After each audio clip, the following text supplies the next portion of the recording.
afternoon mga lods, good afternoon. Masaya ako kasi nakita ko yung langit. Hindi ko alam kung ngayon ko lang nakita ang kulay blue dito yung langit sa Kuwait o dati pa.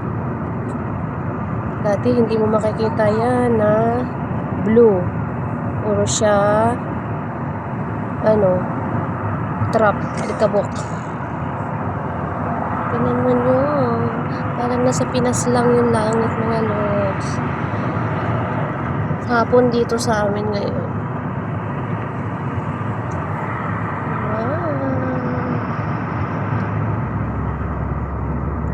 Ayan siya,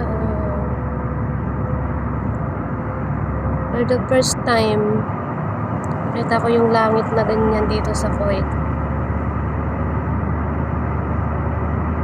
Ganda. Blue. Hindi naman siya blue, pero blue. Going to work. First customer namin. Okay, bye mga lods. Ingat kayo lagi.